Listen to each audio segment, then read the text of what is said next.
Valentine's Day is February 14th, so we're in the season of love. So why not show how much you love that special person by not watching anything that is going to appear on this godforsaken list of terrible shows? Dating competition shows are already one of the lowest common denominators of entertainment, but there were some that ended so spectacularly that networks would prefer to forget about them. But that's why we're here, to show them all some love, if you will. Hopefully you won't want to break up with me over this one, because here we go with 10 atrocious dating competition shows. As usual, if there are any other awful shows of this nature that didn't appear here, please let me know below in the comments, but I promise I probably will not go out of my way to watch any of them though. Also, if you are an avid viewer of this channel and you aren't subscribed yet, what are you waiting for? I am only just a few subscribers shy of the magical 1,000, and I desperately need your support to continue this channel. So if you're one of my 80% of viewers who aren't subscribed yet, hit that button now if you haven't already. Alright, no more ground rules other than that. Here we go with the main list. Number 10. Exposed. MTV has had some hits and misses with their reality programming, but I cannot tell a lie, this one was quite the miss. Exposed is essentially a dating show which is monitored by lie detection software. The initial dater and a friend introduce themselves, and the friend sits in an RV where they can see what's going on behind the scenes.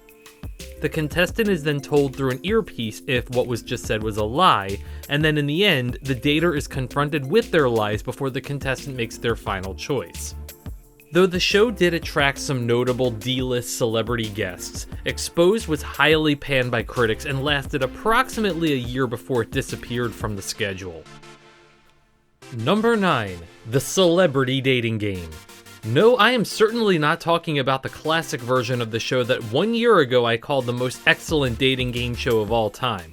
This is the version that was created for ABC Fun and Games Night, the polarizing recreation of game shows for primetime television. Hosted by the unlikely duo of Michael Bolton and Zooey Deschanel, this updated version of the show failed to capture the hearts of American viewers. Maybe people aren't as interested in celebrities' romantic lives as much as they think we are? Either way, it was cancelled along with several other shows including Match Game and Card Sharks, and it only lasted a total of 8 episodes. As of 2023, it stands at a dreadful 2.9 out of 10 on IMDb. Number 8. I Wanna Marry Harry. On this 2014 Fox show, 12 women competed to win the affection of the one and only Prince Harry, Duke of Sussex, as their grand prize. Except it wasn't Harry at all, but rather an okay-ish look-alike. Crazy to think that everyone on the show had absolutely no idea that they weren't actually in competition for the real Prince Harry at first. While he does kinda sorta look like him, anyone who did even the slightest amount of research would realize this isn't the real prince. On a rather ironic note, one of the contestants on the show was named Meghan, but unlike the real Prince Harry, this Meghan finished in 5th place. Number 7. Love Cruise. It's Love Boat meets Survivor during the reality boom of the early 21st century. Love Cruise featured 16 singles, 8 men and 8 women competing for a $250,000 cash prize.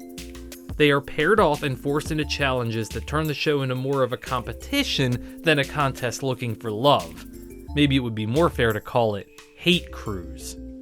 While the show already had a tough time getting traction in the post-Survivor blitz of reality game shows, this one had a far bigger obstacle to pass, as its premiere date was scheduled to be September 11th, 2001. Ouch. And when the show finally premiered, America wasn't exactly in the mood for love drama on the high seas. Love Cruise lasted 7 episodes before being canceled. Number 6. Mama's Boys. Hopefully Ryan Seacrest didn't look at the 2-year run of Date My Mom and thought he could one-up it, because that did not happen here. On this dating show, women are eliminated until 3 men get to make their final choices, with the influences of their mothers, of course. This mess lasted one 6-episode season before being cancelled, and currently stands at a 4.7 out of 10 on IMDb. Apparently not everything Ryan Seacrest touches turns to gold. His mother was probably very disappointed. Number 5. Playing It Straight. In the mid-2000s, there was a boom of LGBTQ reality shows that landed across both cable and terrestrial TV. Playing It Straight was one of them, a reality game show from Fox in which one straight single girl went on dates with men who may be straight or may be gay. If the last man standing was straight, they'd split $1 million. But if the last man standing were gay, the money would be all his. The show received decent ratings at first, but dropped significantly after week 1, thus causing the show to be cancelled after only 3 episodes. This possibly caused a chain reaction which affected other LGBTQ game shows that year as well, including the unaired Seriously Dude I'm Gay and the infamous TBS show He's a Lady. Number 4. The Littlest Groom. The Littlest Groom was essentially The Bachelor with little people. The miniseries focused on little person Glenn Foster as he searched for love in a pool of both average-sized women and little women. The show was met with both extremely negative and extremely positive criticism, and not from where you might expect. Some people called the show exploitative and had a freak show nature about it, while others say it was important to present LPs as everybody else and that they too can end up with whoever they want to and size doesn't matter. The series, however, only lasted for its original 2 episodes, and the idea hasn't been revisited since. Number 3. A Shot at Love with Tila Tequila. Tila Tequila enjoyed popularity as a model in the 2000s, eventually achieving great success on the classic social network MySpace. After her stint as host of Pants Off Dance Off on Fuse, she was given her own game show, A Shot at Love with Tila Tequila. Here, 16 straight men and 16 lesbian women would compete for the affection of Tila Tequila, who was revealed to be bisexual after the first episode. Tequila admitted later that she had lied about her sexuality, had a boyfriend the entire time, and that it was all just lies to conjure up ratings. The show did unbelievably last through the entirety of a second season. However, it ended with the winner walking out on Tila Tequila, who later responded, "I am going to Africa. I think I will fall in love in Africa." The show maintains a 3.1 out of 10 on IMDb, and today Tila Tequila is known far more for, shall we say, her interesting political views. Number 2. Megan Wants a Millionaire. This show was a failure for all the worst reasons. Megan Hauserman, a former contestant on Rock of Love with Bret Michaels, searched out 17 wealthy men to see which one could go home with her so she could be their trophy wife. After 3 episodes aired, swimsuit model Jasmine Fiore, the wife of contestant Ryan Jenkins, was found murdered in what would become a high-profile case. Ryan was named as the single suspect in the murder of Fiore, whom he met and married after the taping of the show.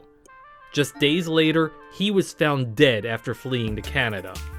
The show was pulled from all forms of distribution and then cancelled with only the first 3 episodes aired. Had the season run in its entirety, Ryan would have finished in a respectable 3rd place. And the number 1 most atrocious dating competition show, Who Wants to Marry a Multi-Millionaire?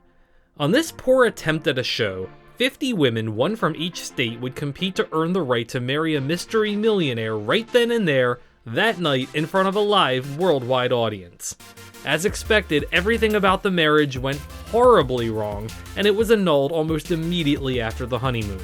The show was rochambeaued by both left-wing and right-wing organizations, and currently has a 1.4 out of 10 on IMDb. Although the show did attract 22 million viewers, the downright disturbing nature of its aftermath caused Fox to not only cancel this show, but also an entire lineup of exploitative reality specials as well. The network has since completely distanced themselves from this monstrosity, and very little is remembered about it to this day. That's probably a very good thing.